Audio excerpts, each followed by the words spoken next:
Good evening, ladies and gentlemen. Welcome to this meeting of the Council of the Town of Oakville. I'd like to invite everyone to join Council in standing to sing O Canada.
In a future budget, we'll buy an audio system.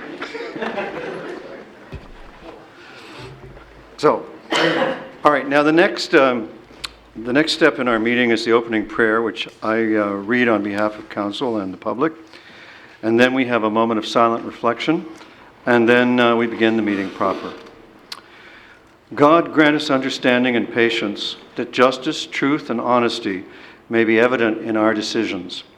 Make us mindful of the needs of the people throughout the town of Oakville. Help us govern with the wider community in mind, and so create in us a desire for progress and responsible action. We ask this in your name. Amen.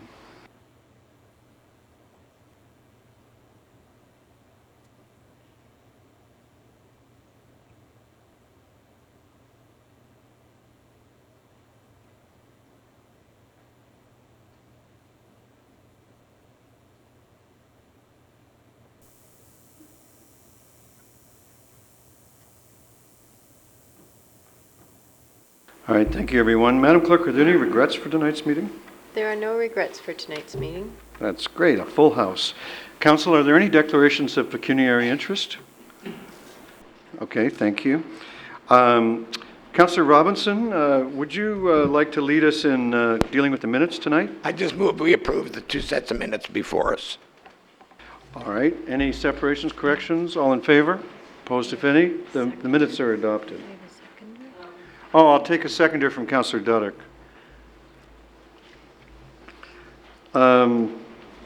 Okay, that brings us to our delegations. Madam Clerk, I understand we have a delegation registered for tonight's meeting? Yes, the delegation, Mr. Tim Batke from the Oakville and District Labour Council, read the Comprehensive Economic Trade Agreement with the European Union, which is item 2 on tonight's agenda. Mr. Batke, please join us. We look forward to your information, and right down in the center here. And if you address the microphone, you know, if you're oriented towards it, the public will be able to hear you too. All right. Good evening. My name is Tim Batke, and I'm a member of the Oakville and District Labour Council. Our Labour Council represents 10,000 people in the community. I'm here to speak today on the motion you have before you regarding the very important free trade deal being negotiated between Canada and the European Union, called the Comprehensive Economic Trade Agreement, and or CETA for short. This agreement could have significant impact on the day-to-day work of our municipality and pose significant challenges to our local democracy. The proposed CETA agreement between Canada and the European Union is arguably the most ambitious, far-reaching, and potentially damaging trade deal in our country's history. Although I do not profess to be an expert, it is widely expected that this deal will have substantial impact on various social and economic and policy areas, including healthcare costs, particularly in respect to prescription drug costs, Canada's ability to set strong environmental standards to reduce greenhouse gas emissions, public services, and many others. The federal government has been tight-lipped about what is being negotiated in the deal, and that's concerning especially for municipalities. Unlike terms and conditions in NAFTA, CETA negotiations include Canadian provinces and through them also aim to bind various Canadian municipalities. This is very concerning. Binding subnational governments under the international trade deal means Canadian provinces, cities, and towns are wading into uncharted waters. In fact, this is the first international trade deal which would bind Canadian provinces and territories under its provisions and by extension municipalities. European negotiators made it clear early on in the trade talks that provinces and municipalities must be included and for the eventual deal to be reached. The Canadian government has used this as a bargaining chip to hold secure market resources and accesses to Europe in exchange. Many municipal politicians are unaware of these negotiations are taking place, and the Canadian government has yet to provide an assessment on the impact CETA would have on local governments. One of the most concerning elements of this deal would how it would undercut the municipal government's authority over public procurement. Proposed rules under CETA, as we understand them, would explicitly restrict the rights in municipal governments to enact procurement policies that promote local economic and social development. The proposed procurement rules under CETA threaten to kill off our town's ability to use Canadian content requirements as well as buy local procurement and policies if we so choose. The recent article in Toronto Star, Executive Director from the Canadian Europe Roundtable for Business, was quick to point out that CETA would only apply to government purchases above specified thresholds, $340,000 for individual contracts and $8.5 million for construction. This was meant to silence critics of the deal. However, it's commonly understood that while 80% of municipal contracts on average fall below these thresholds, 20% exceed them, in fact, and account for 80% of the value of all procurement contracts. This is very significant. CETA would disable local governments from using public procurement to our strategic advantage, whether by supporting local goods or local jobs and local businesses, or even fostering an investment climate for new strategic industries such as green energy production and manufacturing. We all know that Canadian municipalities do not close their purchasing proposals from competitive bids. We wouldn't advocate for that. In fact, Canada is one of the most open procurement markets in the entire world, oftentimes to its own detriment. But many municipalities rightfully have vested interest in managing their purchasing contracts so as to yield the highest net benefit. This can include building provisions in a request for a proposal that aims to generate local development, support local businesses, and protect the environment. For example, in 2007, the Toronto Transit Commission, the City of Toronto and the Toronto Transit Commission included a 25% Canadian content requirement in the tendering of new contracts for the light rail vehicles. Nothing stopped European countries and firms from bidding on these contracts. In fact, many did. The condition was that some of the project's value had to stay within Canada to build our economy. The restrictive rules under CETA procurement chapter would render these sorts of policies obsolete. These sorts of policies could be deemed unfair barriers to trade. It's no wonder that the City of Toronto recently and near unanimously supported a call of a clear permanent exemption of this trade deal and demanded greater clarity of what's really at stake. To make matters worse, it's expected that CETA will contain some form of investor-state dispute resolution mechanism, similar to what is under NAFTA. This mechanism could enable private EU corporations to file lawsuits and appeal charges against local governments here and at home. The thought that a private EU firm could possibly sue our town council is outrageous. How this deal will impact municipalities remains to be seen, but it is incumbent on our local officials to ask these tough questions. How will CETA alter existing procurement practices and procedures in municipalities? Shouldn't impacted municipalities be a part of this conversation? Who will shoulder the burden of increased administration costs, ensuring procurement compliance under CETA? How will former appeals be dealt with, and what responsibility municipalities have? Who will be responsible for handling any recourse and possible damages for successful appellants under CETA? I understand that these resolutions before you, I understand there is a resolution before you that is a variation of one of the many communities have already endorsed. I applaud this council for taking the initiative to have this discussion. However, I implore you to consider strengthening the language of this resolution so as to call for a clear permanent exemption from CETA. This would fall in line with the position taken by other major Ontario communities, including Toronto, Oshawa, and Ingersoll. Additionally, I would ask you to consider amending the motion so that you can ask the Province of Ontario to disclose its offers it has made to the European Union and explain how the trade union will impact our town. Councillors, I support this resolution and encourage you to consider the amendments that I have proposed. I ask this not because I expect you to share my views and fears of this particular trade deal after my short presentation, rather because you should know exactly how this deal will affect the day-to-day work of this council as representatives of the people. This is especially true as you have no official voice at the negotiating table. There is too much at stake and too many unknowns. Thank you for your time. Thank you very much for bringing us your information. Councillor Elgar has a question for you. Thank you for coming forward tonight. Do you have the actual words that you would like to have added to this motion and which municipalities they came from? That maybe we could do append what you've got to this? I would ask the mover. At this time, I'd actually have to get that for you because I have the motion that you have set forward today, and it wasn't sent to me, the actual words that were put into the Toronto City Council, unfortunately. So I'm not aware if I have that.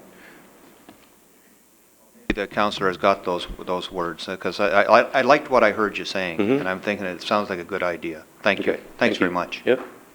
Councillor Adams. Thanks so much for joining us this evening. Just on the same line of questioning, do you know when it was that Toronto passed its motion?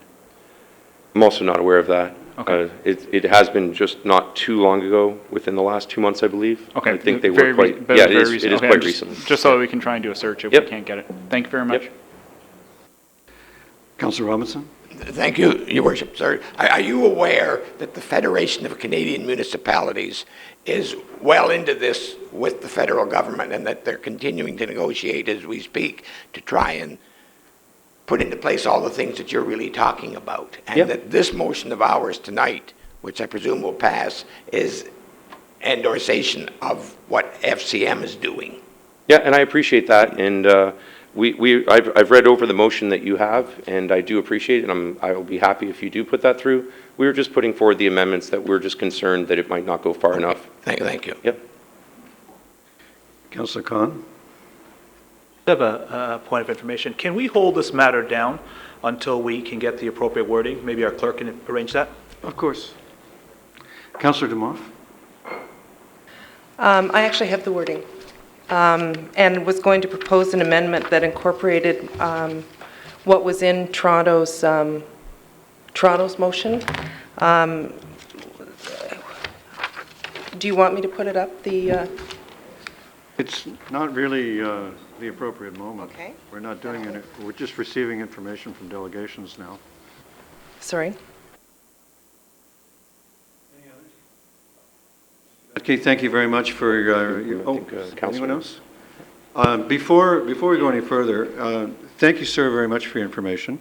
Council, I'd like to invite your attention to the 9th Oakville Trafalgar Wolf Cubs who've been with us for the last half hour or so.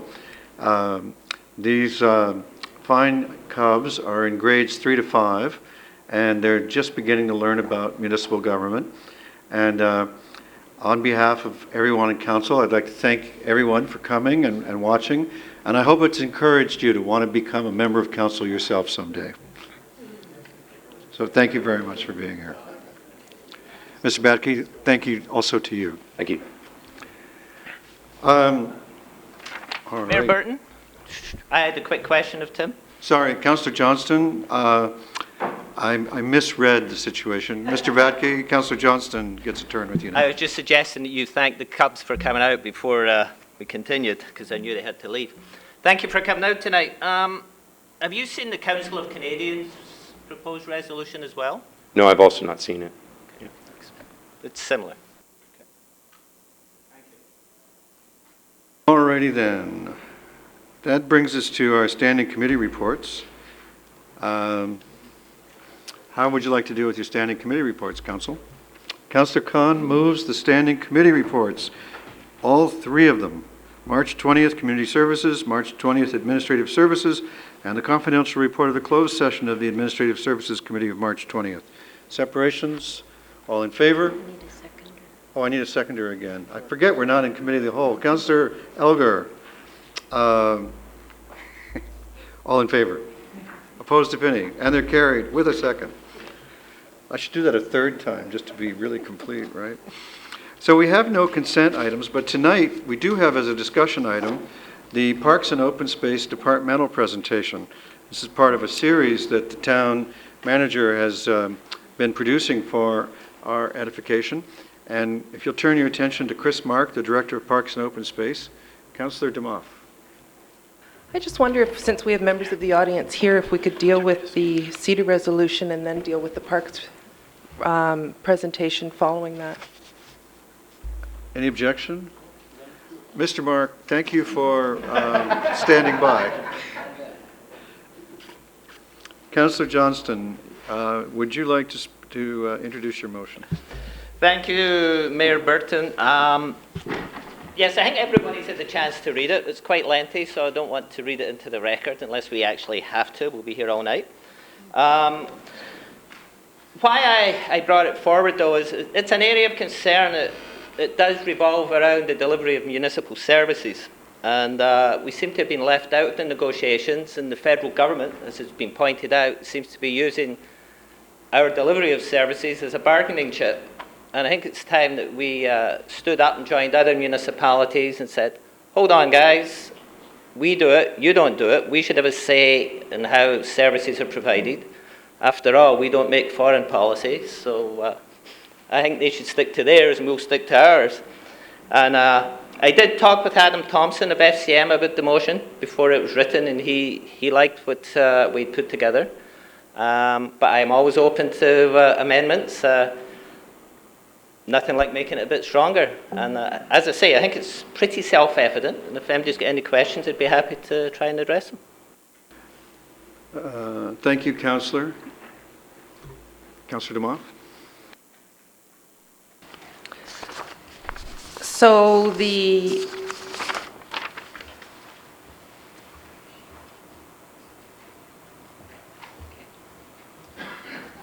amendment I was proposing was actually similar to what was in the Toronto motion that was passed.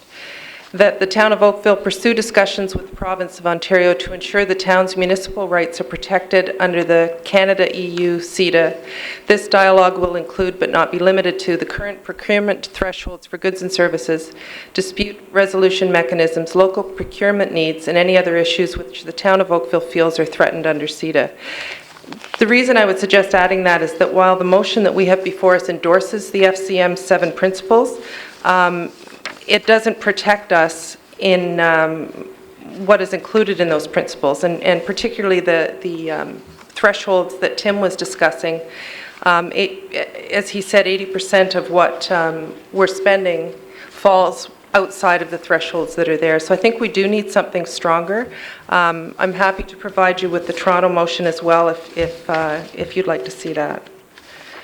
The other thing is, I think probably the residents in Oakville are sitting at home saying, well, why does this influence my town council? And as Councillor Johnston has said, it affects our purchasing power. And we need safeguards in place to ensure our local tax dollars are spent wisely while promoting economic development in our community. And we need the ability to spend our taxpayers' money to ensure it's spent responsibly. I'm pleased to support the motion that's before us, and I do hope that we can strengthen it with the amendment that I've put forward. And I'd like to thank Tim and the Oakville and District Labour Council, as well as Angelo DeCarroll from the CAW for their work on this issue. Thank you, Councillor Demoff. Councillor Elgar. I just wonder, Councillor Demoff, where that fits in here. Where would you see this going in the motion? Exactly the words. Through you, Mayor Burton, I would suggest right after the part about endorsing that we endorse the FCM 7 principles, and then we could include the amendment that I've included.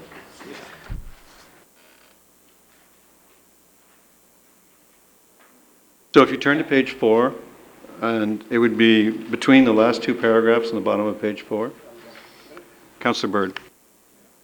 Yeah, I have no problem in supporting FCM on their position on this, and in fact, I believe it was some members of council, maybe here, went to, I think, with the conference in Whistler, and encouraged this walk-on item to have FCM support basically a local industry because of the American purchasing requirements. We found out that it's a pump manufacturer enacted that had no choice to either relocate into the United States or lay off some 70 employees in this region. And I think Rick Bennett and Halton Hills Council took the lead on that and made that an issue. It got right to the highest levels. I think Prime Minister Harper brought it up with Obama, the wording, and it was similar to sort of an innocent thing like this. We kind of walk in that only American procured products had to be purchased. As a report, and we supported FCM. One of the problems is the wholesalers didn't have the ability to separate Canadian manufactured, as I understand, products in their warehouse from American-made products, so the solution would be just discontinue American products because they contaminated the purity of the procurement process. So the issue, which appeared to be one of fairness and a betterment for all, became quite onerous in my opinion. So we encouraged FCM to get involved, even the federal government did. So I have no problem supporting FCM. I got a concern that we start putting on additional as walk-on items with, in all due respect, from that lesson, this is far more complicated than I think we originally thought, and I think that to at this level to say, well, it sounds nice, let's go through it and have a official position, which we may find in error. Either we send this back for a staff report, find out exactly what position the township could, what the impact is. We know, we've heard from certainly the trade unions indicating their concern, and let's debate this at time. Other than that, I came here comfortable in supporting FCM because we basically encourage them to get involved. So, and beyond that, I can't support the amendment. Thank you, Councillor Bird. Councillor Khan. Thank you, Your Worship. This is a question for Councillor Demoff. Can we possibly put the wording up so we can read it, follow along? And does your amendment, I understand that Tim had recommended 2 amendments. Does it cover both those amendments? I don't have the wording, so perhaps we can put it up and then we can judge for ourselves.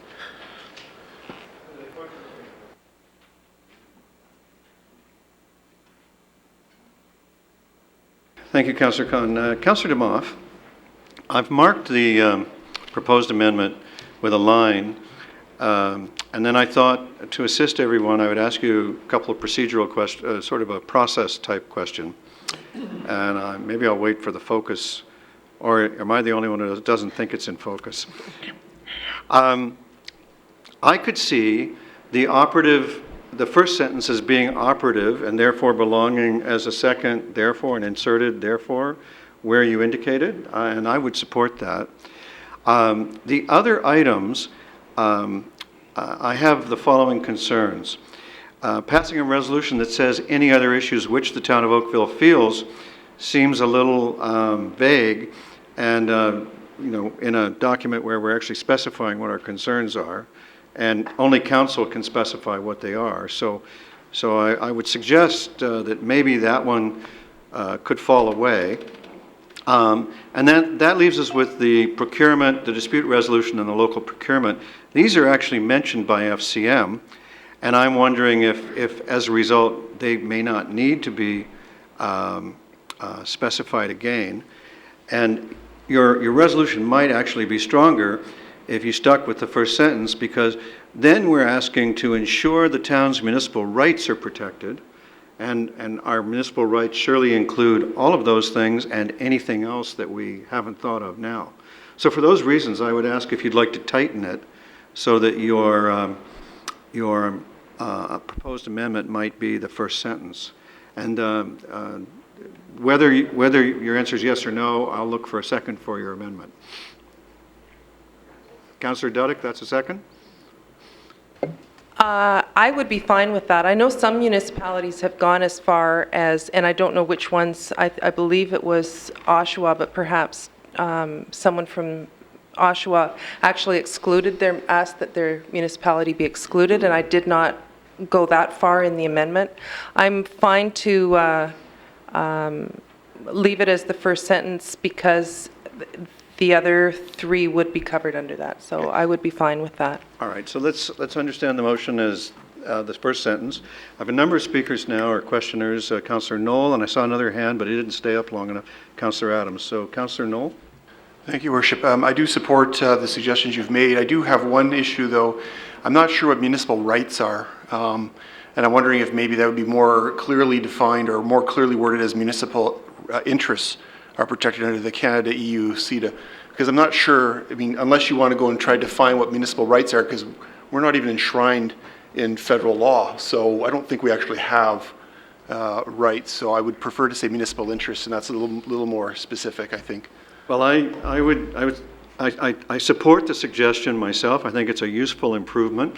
But I would urge you to consider that your municipal rights are enshrined in the Municipal Act under the authority of the Province of Ontario. No, I understand that. We are, by virtue of that, children of the province, but this is... So don't give up your rights just because the No, I'm not feds giving up my don't rights, but we recognize are it. talking about a federal piece of legislation, so I just want to be really, Okay. really clear. So I think municipal interest more serves our interests. I detect a sign of agreement from Councillor Demoff. So the word rights will be interests, and thanks to Councillor Knoll for that useful suggestion. And I think Councillor Johnston, I you was might just want going, to jump I was ahead just of going to Councillor address Adams. Councillor Knoll's suggestion was that in the proposal is I called it municipal services. I don't know if that would suit better. I like interests because it's broader, and it'll give us room for the discussion to incorporate some of the concerns that Mr. Batke brought to our attention. Councillor Adams? I was just trying to figure out what it was exactly that Toronto had passed, and I understood that they were one of them that had passed a motion calling for them to be exempted from the deal altogether. Well, Councillor Demoff has their text. Would you like to ask a question that she could answer? Well, if she's got the text, I'd be interested in seeing it if I could. Thank you.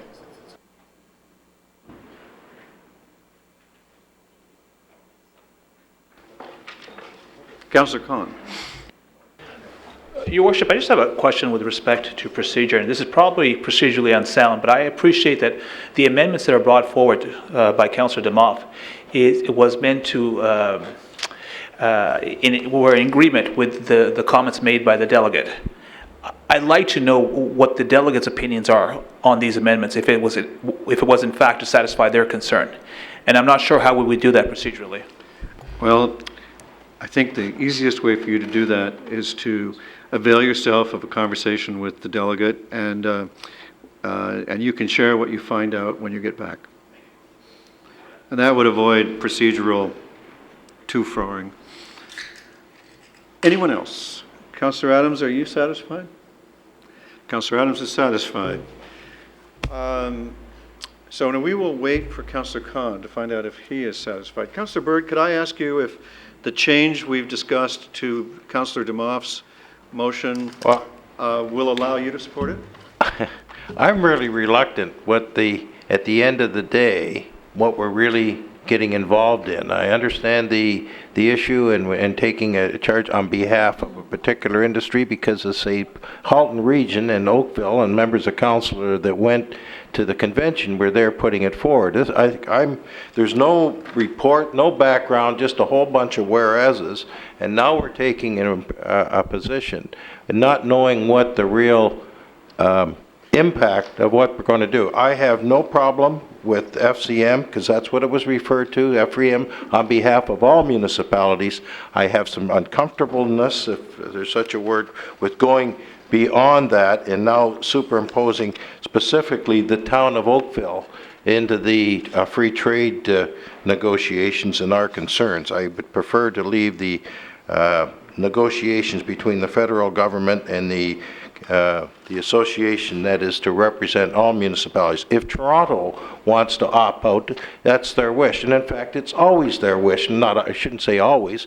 Toronto has opted out of the Association of Municipalities of Ontario. They believe that they're almost at government size, and they remind you on a regular basis the economic impact of Toronto is more than, I think, half the provinces in Canada. So what they want to do is completely different than here, and we heard that from John Baird in the stimulus program. They wanted to buy streetcars with their money. They were said no, and Toronto believed that they played that argument. I've listened to it too many times, but I just sense we're walking into something here that we're really not too sure of what the impact is of the negotiations. So I want to either receive and file, and let's have a staff report and a public opinion and have both sides of the argument, or just stop it where, as I say, it has the concurrence of the FCM. All right. Thank you, Councillor Bird. Councillor Johnston. I support, I look at the amendment as friendly. I don't think we're going outside the boundaries. The federal government's intruding in municipal boundaries, if you want to look at it that way, and it's time that we told them to listen to us when it comes to municipal affairs. So I don't see what the problem is. So, Councillor Khan, were you satisfied? I am, Your Worship. Thank you, Councillor Khan. So the only question I think that remains as chair to ask is, if I could ask Councillor Bird, I think the resolution is stronger if we're unanimous. And so I would ask... If you will, now we're introducing in the amendment the town and sharing with the province of Ontario. So now the province weren't into the free trade other than Toronto. That's what I'm trying to point out. We're clouding this thing up. I'm certainly, I can't now enter into discussion, say the town of Oakville, discussions with the province on municipal rights, talking about free trade. Okay. Now we got 3 levels of government. Okay, so help me here. If I understood you correctly, you were sort of anticipating my question, which was going to be, how could we change this so that you could support it? And I think I'm hearing you'd rather not have it under any guise. I prefer to stay with what I'm familiar with and not embroil the province of Ontario in the discussion. All right. Thank you for clarifying that. I appreciate it. Any other discussion or debate? Then I'll put the amendment to you.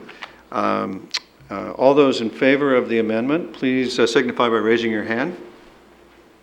And those against, please raise your hand, and the amendment carries. Is there further discussion of the main motion? Then I'll put the main motion. All those in favor of the main motion, raise your hands. Those opposed, raise your hands. Thank you. The main motion carries. And thank you very much for your attention to that detail, that issue. Now I'd suggest we double back to Mr. Mark and look forward to his presentation on all the good work going on in parks and open space. Mr. Mark, we are all ears. You take that off.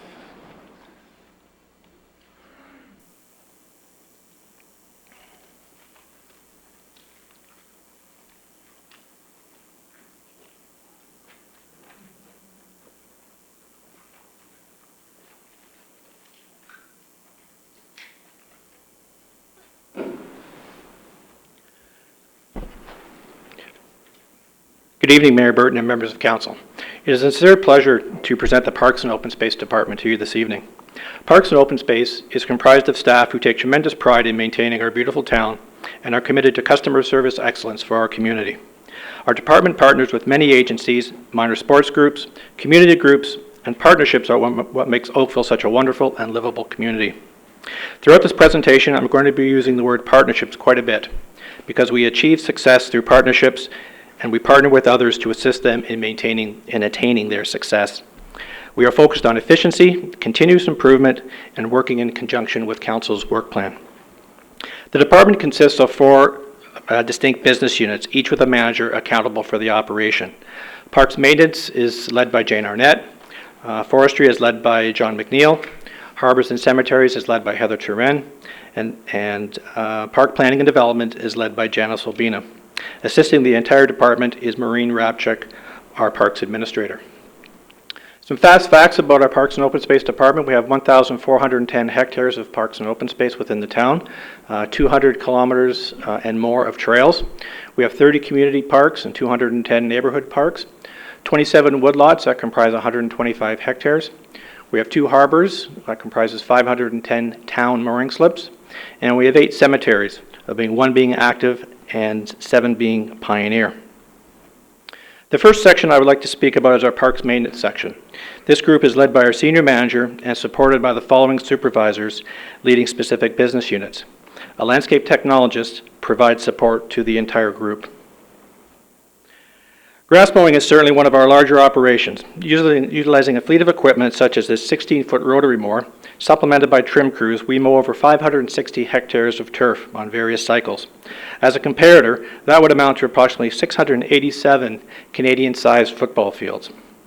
We mow over 200 neighborhood parks and 30 community parks, all town roadsides, utility corridors, regional roads on a recovery basis, and Halton School Board properties as part of our reciprocal agreement. A great deal of our parks maintenance operation is performed by seasonal staff and students. We annually hire approximately 30 6 to 8 month seasonal staff and over 160 summer students. All our seasonal and staff student recruitment for this year has been completed, and we are holding our first training session this coming Saturday. With the onset of warm weather, it certainly has been a challenge so far this year. However, we have been able to open up some washrooms for weekend use and install tennis courts nets already. Even with the onset of unseasonably warm temperatures, we seem to be about 6 weeks ahead of schedule.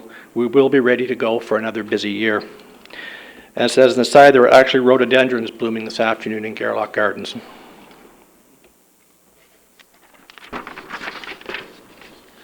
One of the features in our parks that enhances livability in our community is our horticulture program. We have a staff of skilled and talented gardeners who annually create and maintain seasonal floral and shrub displays that provides much beauty for our community. We maintain slightly more than 130,000 square meters of shrub beds and just over 5,300 square meters of floral bed. Each year we grow approximately 120,000 annuals that are planted in parks around the town and adorn our business improvement areas in the downtown Oakville area, Bronte and Kerr Street. Parks such as Georgia Square, Ercles Estate, Garlock Gardens, and Shell Park, just to name a few, have spectacular and colorful annual and perennial flower displays all season long. These are appreciated by both our residents and visitors. Due to the popularity, both Garlock and Ercles require permits for wedding photography. Within our parks, we also feature demonstration sustainable gardens, such as this Xeriscape garden at Shell Park, where we partner with the region of Halton that illustrates to the community plants that require low water and minimal maintenance. Our horticulture team partners with the 3 BIAs to provide and maintain the streetscapes in each of the BIAs. Each year we grow approximately 320 hanging baskets and place 370 floral planters that are placed within the business areas. To maintain the quality of the plant material, it does require 7 days per week maintenance to provide the attractive floral displays that help make our BIAs destinations for local residents and visitors. Cul-de-sac islands are located across the town, and our horticultural team also oversee the maintenance of approximately 227 islands, many with shrub displays, grasses, and turf. With capital funding in 2012, we will be initiating a program to rehabilitate many of the older islands.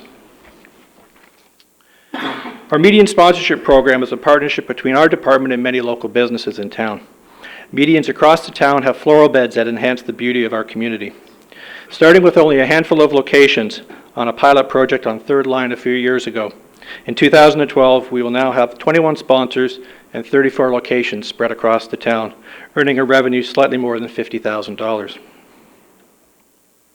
Our horticulture partnerships also extend to community groups such as the Oakville Horticultural Society that allows us to take parks such as Anderson Street Parquet and create sustainable pollinator gardens such as this one for the community. A great number of our community partner with Parks and Open Space on our Adopt a Trail and Adopt a Park programs.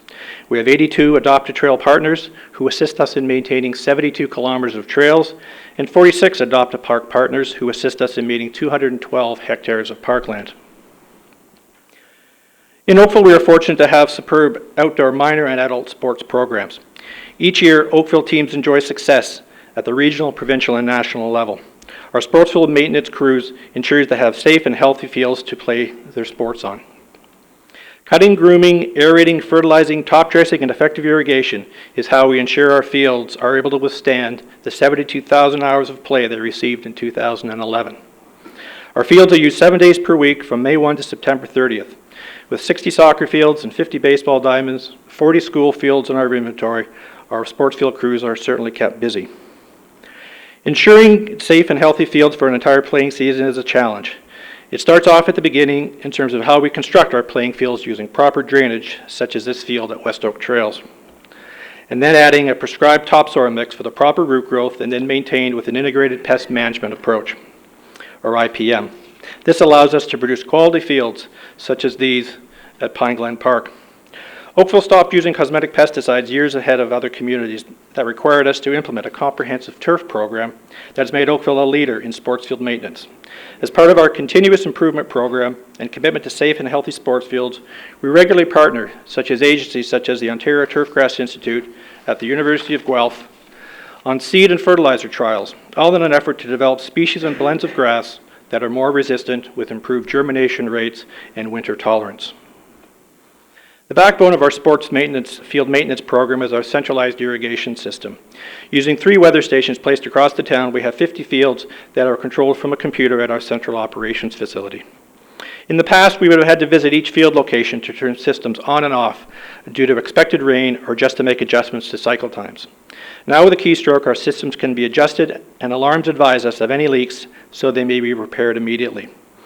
Oakville is recognized as an industry leader in centralized irrigation that irrigates fields based on the turf's requirements, not relying simply on preset times. We are currently working with our colleagues in IS&S to convert this system to a wireless system, which will produce operational savings from the rental of monthly modems on a monthly basis. The next area in Parks Maintenance is our Construction and Tech Services Group. These staff repair and inspect our playgrounds, splash pads, bridges, stairs, boardwalks, park furniture, public washrooms, and park signage. Across the town, we have 168 playgrounds, such as this one at Coronation Park, and splash pads at 14 different locations that are enjoyed all summer long, such as this one here at Pine Glen Park, where you can cool off and dance, or you can use our splash pads as a drinking fountain. We have numerous boardwalks throughout the town and through our trails. We have 157, as well as 157 sets of staircases and 123 bridges.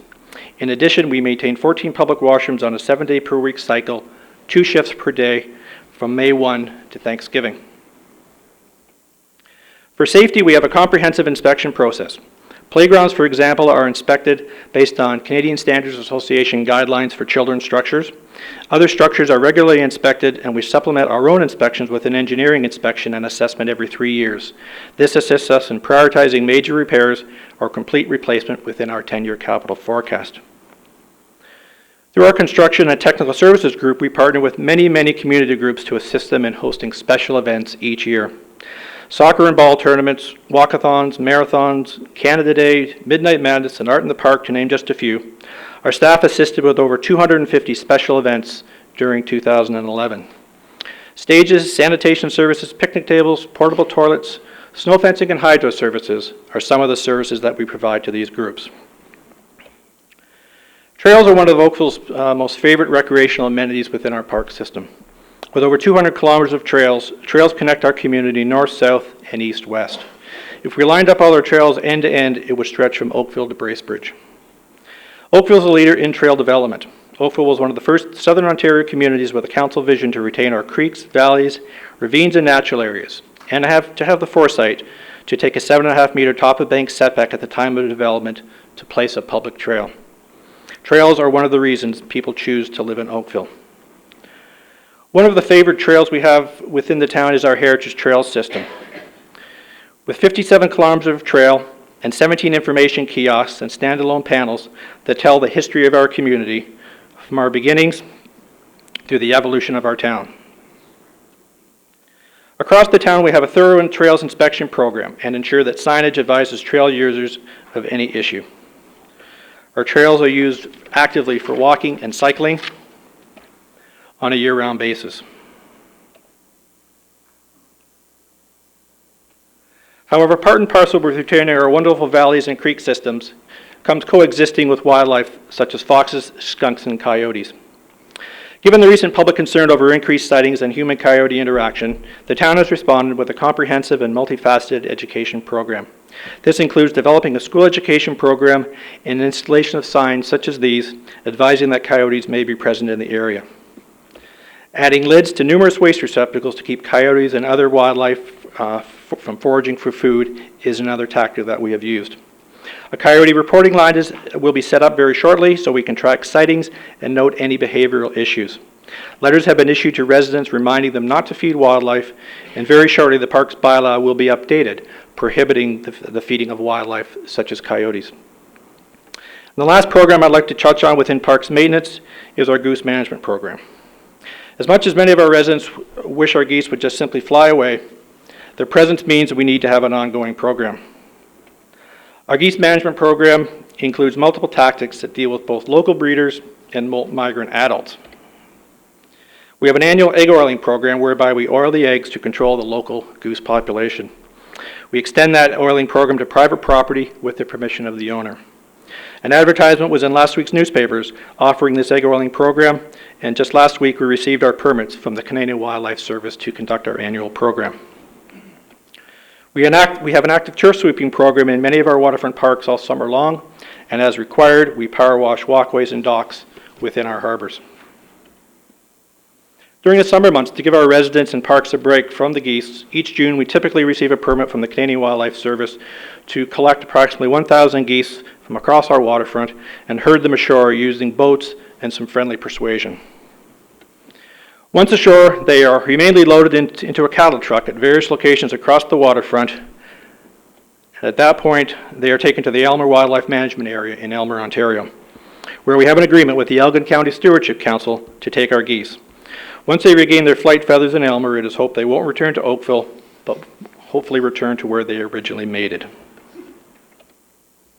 The next section I'd like to discuss is our forestry section. Our management team consists of a manager and 3 supervisors of specific business units. Trees are very important to Oakville, and Oakville is a leader in urban forestry. Over the years, we've been at the forefront of planting and protecting our urban forest. Through the leadership of council, the town has won many awards for stewardship, including the Forest Capital of Canada. The town's urban forest is maintained and supported by trained certified arborists and registered professional foresters. Using an asset work order-based management system, we maintain all municipal trees on roadways, parks, woodlots. That includes removals, pruning, cabling, stumping, and replanting. Each year on a cost recovery basis, our forestry section partners with Oakville Hydro to perform line clearing service, which is trimming around their energized conductors.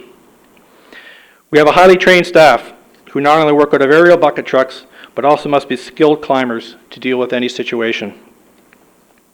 With staff on call 7 days per week, year-round, we are able to respond to any forestry issue during the day or even at night. It is said that when a tree falls in Oakville, everyone hears it. It is our woodlot management program.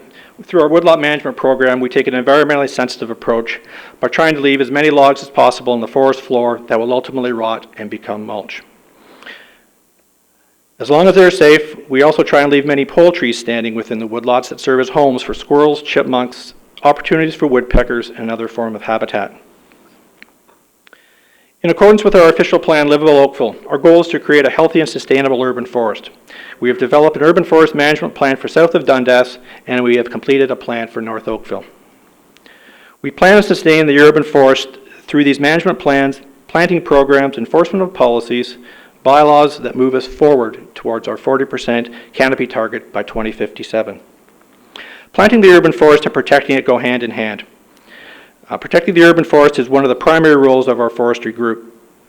In the area of forest protection, Council has demonstrated a leadership role in the passing of a private tree protection bylaw to protect both private tree and municipal urban forest. Across the town, our municipal tree protection staff enforces tree protection bylaws to preserve our existing tree canopy. Oakville was a leader in developing and implementing TPZs, or tree protection zones, to protect trees during construction. Our forestry staff, as well as our colleagues in development engineering, enforce policies and bylaws to protect our tree canopy. While we enforce, we also educate, and each year since the inception of the private tree protection bylaw, we have hosted a day-long workshop for private arborists to explain the private tree bylaw and our municipal tree bylaw. This demonstrates our passion and sincerity about protecting our community urban forest. This year's seminar will be held on May the 11th. Woodlots are vitally important to our community, and we have an ongoing woodlot stewardship program that through a variety of techniques monitors and protects our woodlots. One such program is prescribed burns, where we burn the forest floor to encourage new regeneration. One location is Iroquois Shore Woods, where we have conducted several safe and successful low-level burns. Through this has regenerated our oak population. One recent burn that we did was last Thursday, and it went off very, very successfully. Several years ago, we lost almost 5,000 oak trees due to a disease, and through effective management program coupled with a vigorous replanting program, as you can see, the results are paying dividends as the oaks are coming back to the woodlot here at Iroquois Shore Woods. One of the core successes in our forestry program has always been community partnerships for planting. Resident associations, scout groups, and clubs, such as we're here this evening, neighborhood resident groups and organizations such as Oakville Green have planted thousands and thousands of trees to grow our urban forest. Our partnership with these groups is very important for our community, and we value their participation. In the last number of years, over 10,000 trees have been planted through these community partnerships. Emerald ash borer is the present very serious threat to our urban forest. Oakville is at the leading edge of research and preparedness for EAB. We have undertaken a full inventory of our municipal trees and recently completed inventory of our woodlots.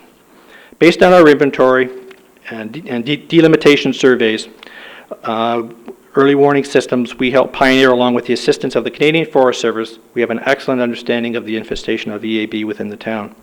Through Council's leadership and support on EAB, Oakville was one of the first municipalities to take an ash conservation approach. Oakville has one of the largest ash tree injection programs in Canada in an effort to save our ash tree canopy. With this year's program, we'll have approximately 6,000 ash trees in this conservation program. However, we know there are over 8,000 town ash trees that will have to be removed along our roads and tableland parks and replanted. We will continuing our public education program in 2012, and that will begin this Saturday with an information workshop at Oakville Arena.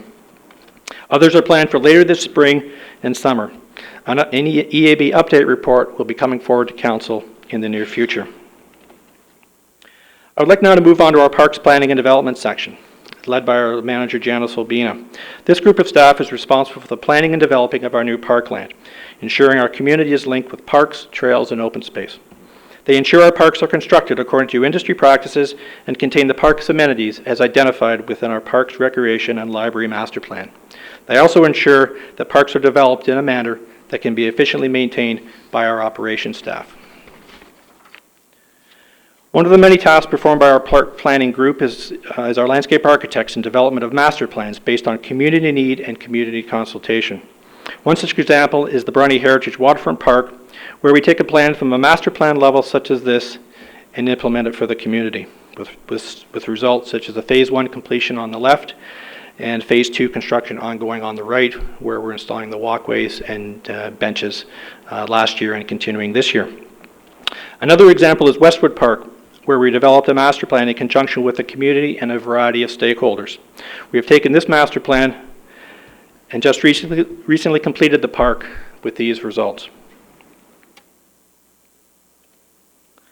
Another recent community consultation project was completed this past year was a staircase at Oakville Harbor that provides a new entry to the harbor and represents the first step in the West Shore landscape development on the west side of the 16 Mile Creek.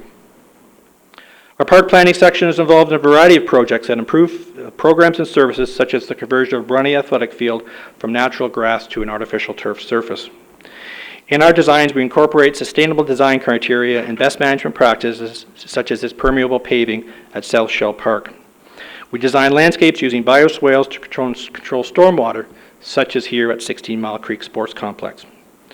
We design new bridges and trails for the community to use.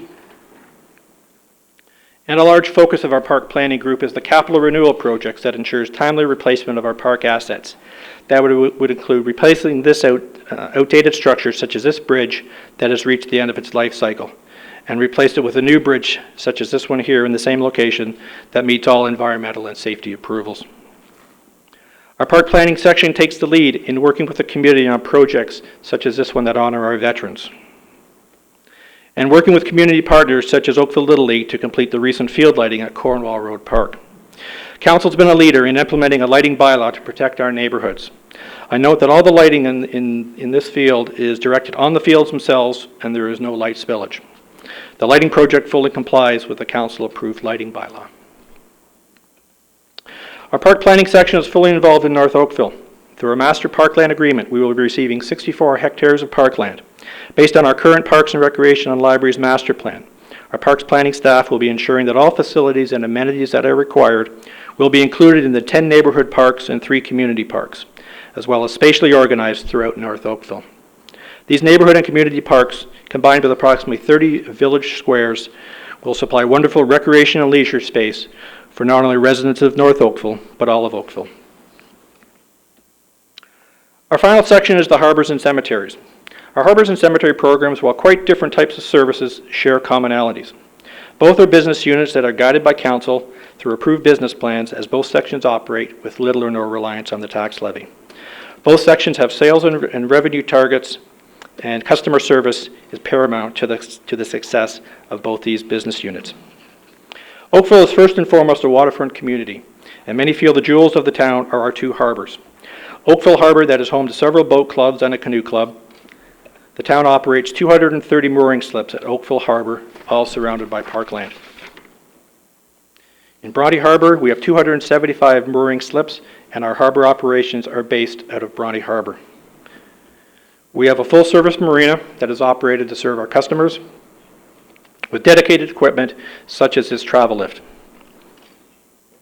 Our harbors participate in the Clean Marine Program, and we've received 4 out of the 5 available anchors. We operate in a sustainable manner and recycle many products. This includes waste oil, shrink wrap, batteries, and using environmentally approved soap for the bottom washing of boats. Having recently completed a dredge of Oakville Harbor, this spring we'll be initiating a sediment management study, as dredging is one of the major costs associated with our harbors. And lastly, we are undertaking continuous improvement in our harbors, having recently completed 2 new seawalls, and we are currently about 70% completion on rehabilitating the East Pier in Oakville Harbor. Our cemetery section provides families in the community with attractive cemetery properties that are protected and preserved. We provide a variety of cemetery products and services for the respectful disposition of the deceased while meeting legislated requirements. Our staff offers sensitive customer service that meets families' wishes, respecting religious, cultural, and special circumstances. New provincial cemetery legislation is coming into effect this summer that will provide greater consumer protection, and our staff is fully prepared to ensure that Oakville is fully compliant. Operating under a council-approved business plan, the section operates 1 active cemetery, Trafalgar Lawn Cemetery, pictured here, and does not have any tax levy support, with the exception of our pioneer cemeteries. While sold out of full-depth graves at St. Jude Cemetery, we will be providing years of interment out of this property. The market choice for interment remains towards cremation, and we've kept up with this market demand by adding columbariums and being able to offer the right products for our customers. Later this spring, we'll be opening a large section for in-ground cremation at St. Jude Cemetery. Heritage in Oakville is very important, and a great deal of our heritage can be found in any one of our 7 pioneer cemetery properties. One way we honor our heritage is through our Pioneer Cemetery Monument Restoration Program. While some municipalities have chosen to simply lay down their old monuments when they become a safety hazard, through council support of heritage, our cemetery section has done a complete inventory of the required repairs, and we have prioritized an annual program to ensure that our heritage markers are fully repaired. To date, we have completed Palermo, Munns, and currently working at St. Jude's. In 2011, we repaired 182 stones at St. Jude's Cemetery. As shown throughout this presentation, we are continually reviewing our services and programs, introducing best management practices in order to ensure timely and efficient delivery of services. We are enhancing our operations in the near future with features such as a new radio system for improved and more cost-efficient communications, moving to a wireless irrigation system, and AVL, or automated vehicle locating, will be added to many of our fleet units in the near future to improve efficiency and tracking. The other continuous improvement is centered on customer service.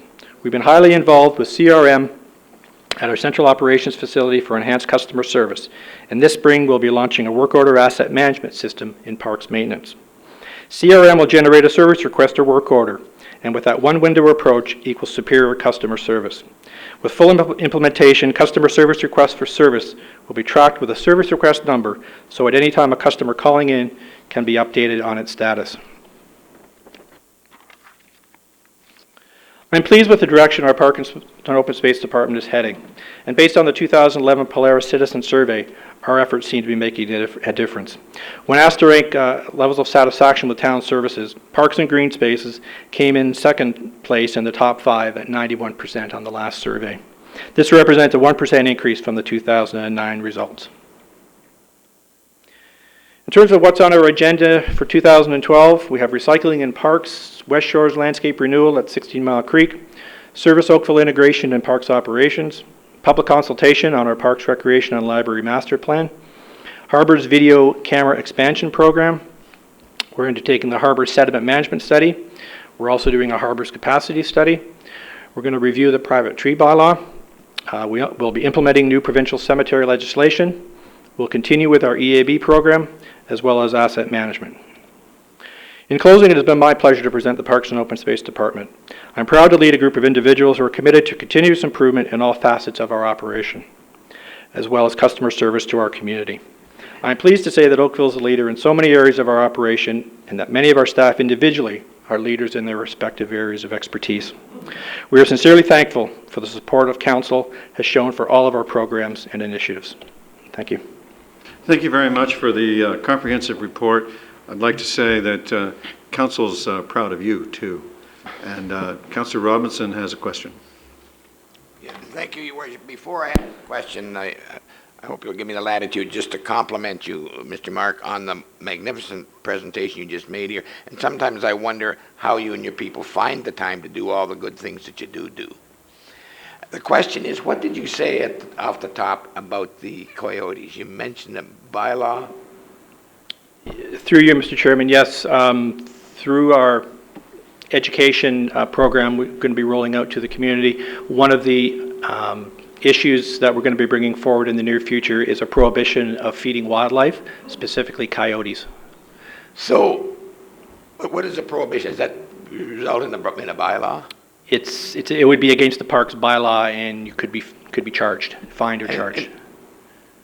And how do we enforce that? Like how do we enforce not feeding geese? How do we enforce not feeding coyotes? Certainly, feeding of the coyotes, it's difficult. We do know of individuals around the community who have been feeding coyotes. This is brought to our attention by other members of the community. Our staff, in terms of their monitoring of our trail system, actually have witnessed food being placed out on the trails, and in particular, in some cases, private rear yards. While this bylaw will make it a prohibition to feed on town parkland. So that's good. You've been monitoring this then and watching it. That's correct. Thank you. Thank you, Councillor Robinson. Councillor Dudek. Thank you. Through you, Mr. Chair, just to build on what Councillor Robinson had said in regards to the just phenomenal work that your department does day in, day out, and year after year. I think the thing that we hear, Councillor DeMoff and myself, constantly is the benefits that we have from having your staff go above and beyond in terms of public consultation, working before a project is implemented, and the design of it to make sure that any of the problems or concerns are addressed prior to the project being initiated have paid off in spades. So congratulations, because I know that can be quite onerous. Going back to the drawing board yet one more time and coming back and sort of canvassing to get an idea whether or not that is something that would adequately capture what was expressed. The other aspect is, and again, Councillor DeMoff and I have done various projects, as I'm sure many of our colleagues have, with community groups, and the park staff has always gone out of their way to facilitate, whether it be mulch delivering on time, whether it's the necessary muscle, shall we say, behind the scenes to assist, has been extremely well received in the community, and they're always very, very appreciative of your staff and the fact that they're wanting to work together to foster that relationship. So good work in that regard. One question I do get occasionally is in regards to the colors, and you had hit on the tree bylaw, private tree bylaw coming up, and the works that we've done in regards to the emerald ash borer. People very often see either X's or a dot or little ribbons on a tree.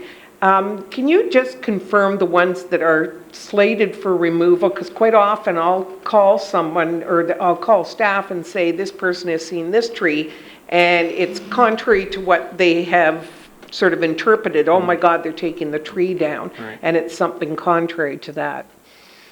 We do have a practice, and we had a practice for many years, going back to that community consultation process of if a tree is destined to come down, it is marked with an orange X. We do leave that for 5 business days to allow anybody who wants to call in about it, lodge a concern about it, that opportunity is there. An orange dot on a tree indicates that the tree is going to be pruned. Okay, and as our arborists and supervisors go around and inspect trees, it either gets an X or it gets a dot based on customer service that arises from the tree. And the green dot, I gather, is for the emerald ash borer, is that correct? That's correct. That is a treated tree. Good. The other one, I know that around the 14 Mile Creek area, I've noticed quite a few with like ribbons or banners around them. They're pink and they're right on the municipal right-of-way. Is that something that we normally do, or would that maybe be a overzealous individual maybe doing some pruning in the area? Councillor Duddick, through you, Mr. Chairman, I'm not aware of that, but I can certainly have a look at that and see what's happening. Okay, I'll send that along offline. Thank you. Thank you. Let's see now, Councillor Adams is next. Thank you very much for this presentation. It went so far in highlighting how varied your job is. It's amazing to me every time I get an incoming email. A large percentage of them end up in your inbox, and you respond so quickly through your staff that you've got, the management staff that you work with, and more often than not, the people are happy at the other end of the encounter. So I really want to thank you for all of that. It makes a big difference to all the colleagues around the table here. But one thing you didn't really touch on strongly enough for my taste was how many groups, third-party groups, you interact with in throughout the town. You mentioned a few of them. You mentioned things like the tree planting, third-party volunteer work. I think you might have mentioned the park and trail cleanup, adopt a trail programs, where we've got lots and lots and lots of different groups involved. But you didn't mention, I don't believe, the dog parks. I don't think you mentioned, I mean, there's a huge number. Yeah. Do you have any clue as to what, if you add them all up, how many interactions you have with third parties? Through you, Mr. Chairman. I mean, it's a lot. It's a lot. But as I said in my opening presentation, I mean, we exist for partnerships, and we thrive through partnerships, and that's how we get done what we get done in this community. It's not just all of us. It's so many people out there that are helping us through all these partnerships. And the quality of those partnerships really enhances the local communities. I mean, I see it firsthand all the time. There's one other partnership that you didn't get into, which is the schools, where you're involved in all kinds of stuff with the schools, and I know we've got reciprocal agreements with them. Could you talk a little bit about the arrangements we have with the school boards on dealing with their properties and them using ours, and the relationship we have on play structures with them? Certainly, we do have a reciprocal agreement with the both boards of education, Halton District School Board and the Halton Catholic School Board. We do maintain the grounds at the Halton District School Boards, but we do not maintain the grounds of the Halton Catholic District School Boards. The reciprocal agreement is really a fundamental agreement that we maintain the exterior of the properties. In the Halton Board's case, and our community groups in the evenings have access to the gyms, classrooms, really the inside of the schools for all of our community groups that are affiliated with the town through our recreation and culture department. We certainly do a lot of work with the school boards in terms of the maintenance of the grounds. We have an ongoing standard that we maintain the grounds to. The play structures on all of the Halton District School Board sites, and predominantly, there's not too many on the Catholic School Board sites, but on the Halton District School Board sites, we do maintain all of those on an ongoing basis. We also work with the parent councils in terms of designing new playground structures. We have often tendered those playgrounds with our ongoing town tender each year for playgrounds, so the community groups get the best value for the tendering price. Or we often bring together playground suppliers and manufacturers with the parent council if the parent council is specifically looking for a particular theme or a particular structure. We like to be involved with them pretty much at every level, because at the end of the day, we're going to be maintaining that play structure. So we want to make sure that it complies with our safety criteria, our guidelines, and that we're not getting a one-off out there in our playground system that's going to be more expensive to maintain. So we have an ongoing relationship with the school boards, and in particular the parent council. Just got an email today from Sunningdale School through Oxford Park, Associated Oxford Park. They want to plant 10 trees this coming spring, and they can't dig holes with the clay conditions that are around Sunningdale School and Oxford Park, so we'll be supplying a backhoe for that particular day, and we'll dig the holes for them, and the kids will come out and plant the trees. So that's what we do. It's an amazing tale. Can you dispel one final urban myth for us, which is the urban myth around schools aren't allowed to use our playgrounds and vice versa? Completely urban myth. Thank you. Thank you, Councillor Adams. Councillor Khan? Thank you very much. I just want to contribute to this, Lovin, as well. You are very impressive. It's great to know that when we get an email or a concern from one of our residents, it's dealt with by your office very expeditiously. And while you were speaking, Councillor Adams and I were talking about how when a matter does come through that's looked after your department, we're always relieved, and the saying is that don't worry, Chris will take care of it. So thank you very much for making us look good. My question to you is, with respect to the IPM, what has our experience been since the implementation? I mean, is it more costly? Does it require more personnel? Is it just as effective? Through you, Mayor Burton, I think our RPM program has been very, very successful. It is more expensive, no question about it. When I came to council a number of years ago, recommended to council that we no longer use cosmetic pesticides. At that time, I informed council it was going to cost about $550,000 to get off pesticides. Council approved that instantly. Through that program, we have really raised the bar in terms of our parks maintenance. I alluded to in my presentation the quality of our sports fields. That goes a lot to the staff that we have, but it also goes a lot to the integrated pest management program that this council endorsed. It cost more money. We did have to hire some additional staff, but in the long run, again, we were a leader because several years later, pesticides were banned and communities were scrambling, and we'd already been there. So our IPM program, we do it on an annual basis in our parkland where we top dress and overseed acres of parkland, and it's conducted regularly on all of our sports fields across the town. We couldn't have our sports fields being used 7 days a week, every night till 11 o'clock without the foundations of the IPM program that this council has approved.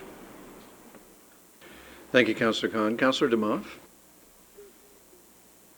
Thank you very much. I echo what everyone else has said about what a fabulous job you do, and I had a few questions. The geese that get taken on a little holiday down to Aylmer, is there any tracking that's done of those geese to see where they do end up? Yes, a number of years ago. We haven't done it recently, but for several years in a row we did actually ban the geese. As we brought them ashore, they had band put on them with a tracking number. And we did find that the geese that were moved from Oakville to Aylmer were being shot in the fall goose hunt in Virginia, New York, Pennsylvania, even down as south as North Carolina. And we know this because hunters call in the band number. When they shoot a duck or a goose or wildlife, it's a protocol that they call in a band number to a 1-800 number that's North American wide. So yes, we have tracked the geese that do leave here from Oakville, and by and large, our our estimates are about 15% of the geese that we take to Elmer actually come back, because we've picked them up again the next year, and they've still got the same band number on them, and I think they know me. A couple other questions. You referenced a green dot on the tree means the tree has been treated. What about a green X? I've seen those on trees at Coronation. That is an ash tree that is destined to come down. Recycling in the parks. I'm thrilled that we're moving that way, and I know there's an additional cost associated with that. How extensive will the rollout of recycling be? Will it be in all our parks? Is it going to be phased in? Could you give us a little more information on that? Certainly, we do have recycling in many of our sports fields today and some of our larger parks. It is our plan to roll out additional recycling containers to more of our sports fields facilities this year, as well as hopefully cover several of our waterfront parks, Coronation Park, South Shell Park, hopefully Gerlach Gardens and Lakeside, those parks that generate high volume of usage. It will be a rollout, a phased-in program. We will be bringing forward further reports to council as part of the budget committee process. We will be looking to add some additional staff to pick up these containers, as well as potentially a dedicated vehicle for that as well. So yes, it is our intention to roll it out town-wide to community parks, neighborhood parks, and trails as well. And my last question is, if you could dispel another urban myth that we've heard, is there any preferential treatment given when you're grass cutting to any one area of the town? Through you, Mayor Burton, no. We cut all the same cycles town-wide. Thank you very much. Councillor Giddings. Would you consider giving preferential? No. Thank you for all that you do. First question is, could you describe a community park versus a neighborhood park? Is it size? Is it versus equipment? Through you, Mayor Burton, a community park is a large park, generally around 16 hectares in size or greater. It traditionally has 2 or more sports field facilities, and the key is it's generally lit. Community parks are lit, and they also often have more extensive playground apparatus, and often have a higher degree of accessible playground apparatus within that community park. Our neighborhood parks are generally 2 to 3 hectares in size, generally have a junior and senior playground, and usually one sports field, and not lit facilities. Thank you. And you talked about the Adopt a Trail program. Are you continually looking for new sponsors? Through you, Mayor Burton, yes, we are. We advertise that program regularly in our Parks and Recreation Guide. We do put ads in the local paper a couple of times a year. We do encourage people to join, and we always try and accommodate people who want to join the program, absolutely. And last question, you mentioned the Harbor's camera program. Could you just elaborate briefly on that? Through our Harbor's video surveillance program, we started with a video surveillance program in Bronte a few years ago. Because of some theft, fire issues that have happened in not only our marina but other marinas as well. So we have added some cameras to Bronte on the north side where our marina building is. In 2012, we want to expand that to the south side over to the Bronte Beach side. And then I think in 2013 or 14, we have money in a capital forecast to extend that video surveillance to Oakville Harbor as well. Thank you very much. And when it comes to outdoor ice rinks, are you blaming this past year's efforts on the weather, or?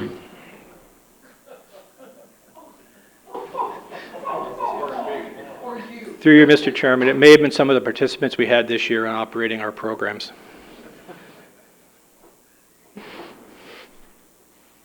Thank you, Councillor Giddings, for that. Councillor Knoll. Thank you, Worship. I just have one minor criticism of the department. It seems to be very hard to get a return phone call from Mr. Mark between 3 and 3:05 a.m. So I would wonder if he could work on that, because I find that's the time that I need him the most. And seriously, Sleep is overrated, I guess. dittoed everything everybody said. Thank you for everything that you do. I have a couple questions. One is, do we have a timeline on the reopening of Lions Valley Park at this point? Through you, Mayor Burton, yes, we hope to reopen the park this summer. Ooh, excellent, okay.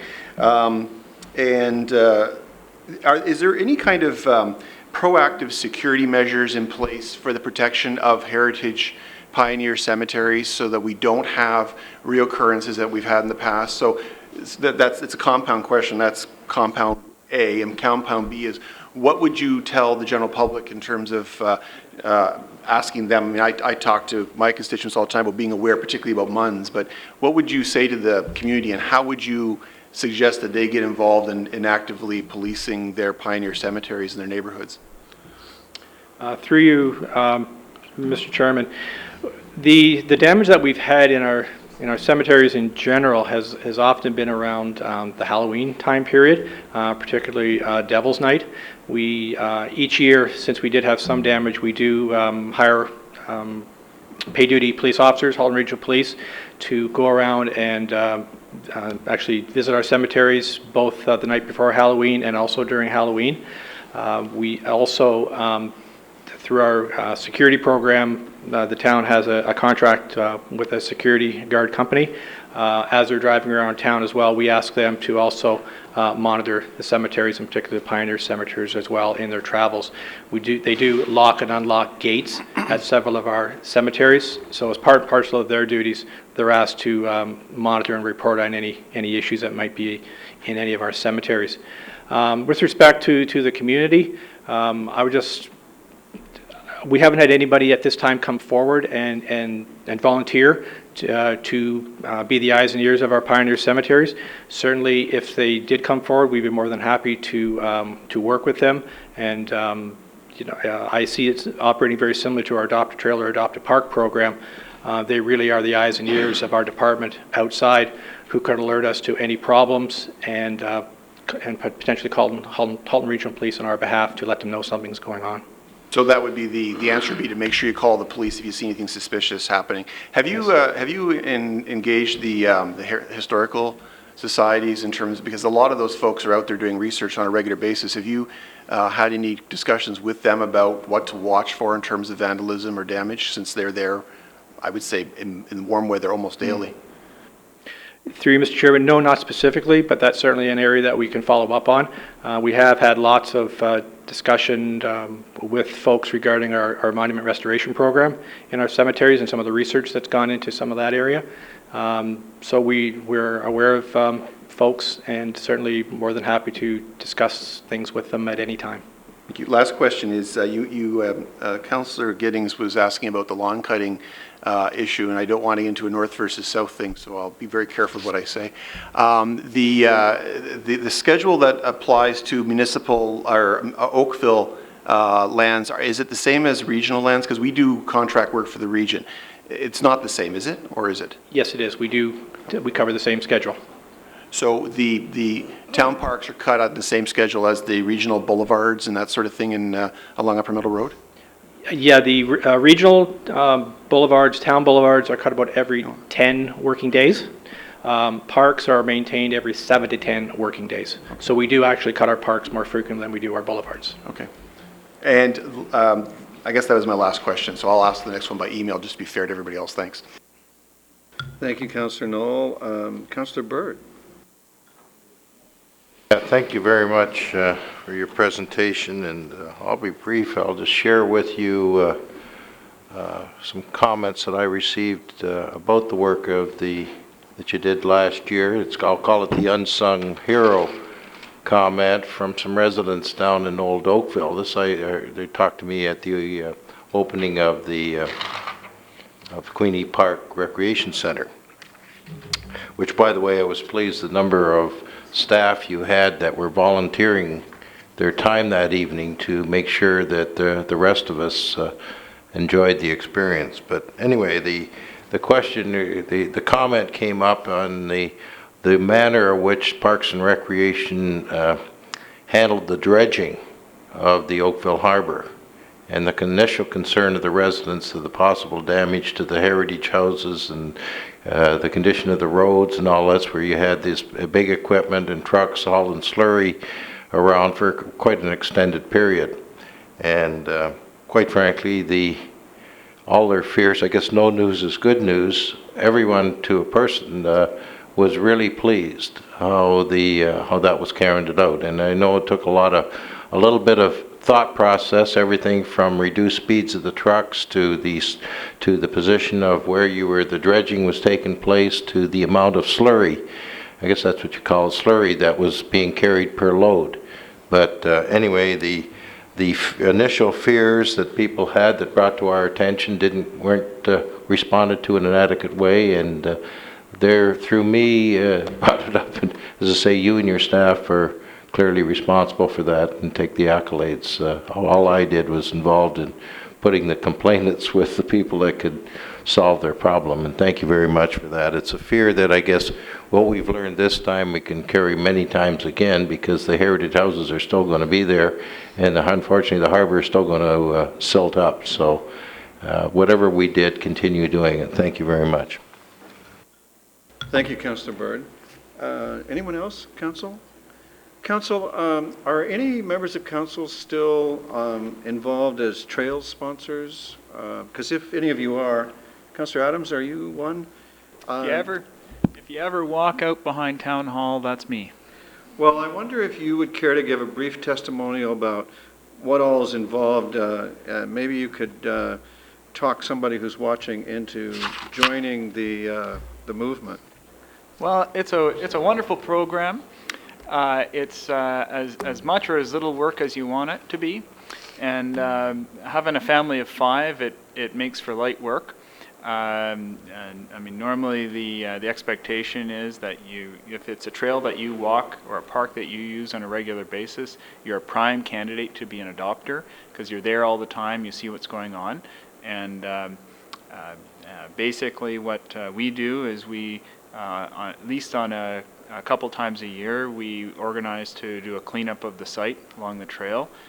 We normally have neighbors who become involved in some of that, and so it's not an onerous thing.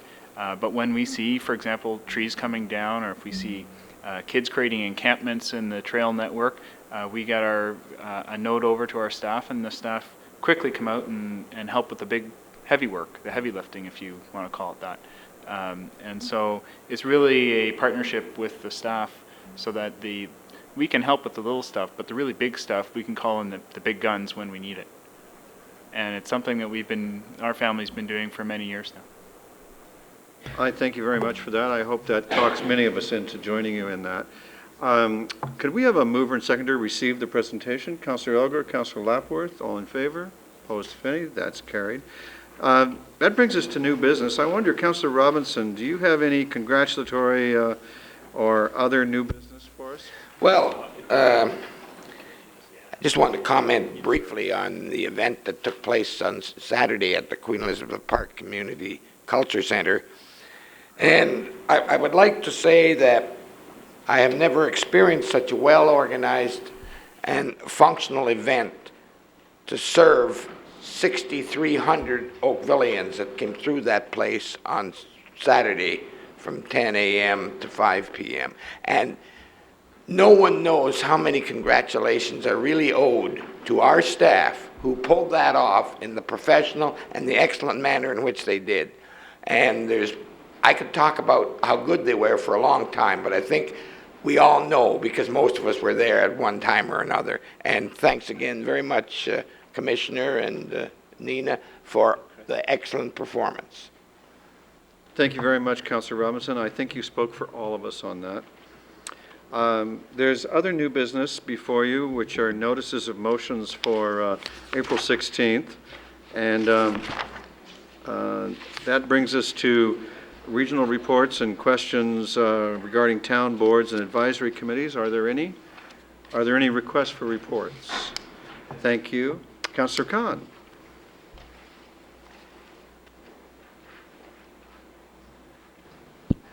Thank you very much, Your Worship. I was just wondering whether or not we could get a report back from staff on what measures, tools, or legislation we may have, or should have, or could have to prevent the emergence of brothels in Oakville. And I say this in face of the decision that was released today by the Court of Appeal that struck down the ban on brothels as being unconstitutional. Your town solicitor, Councillor, has nodded sagely and wisely. I believe you may anticipate a report coming up soon. There'll be no need to vote for that. I think there's eagerness on all sides for that report, and timely of you to bring it up. Any other requests? Well then, can we have a mover and seconder for consideration of the bylaws? Councillor Duddick, Councillor Giddings. This is authority for bylaw 2012-30, a bylaw to confirm the proceedings of the meeting of council. All those in favor? Opposed, if any? That carries. Thank you very much for your time and attention. It's been a pleasure working with you, and we are adjourned.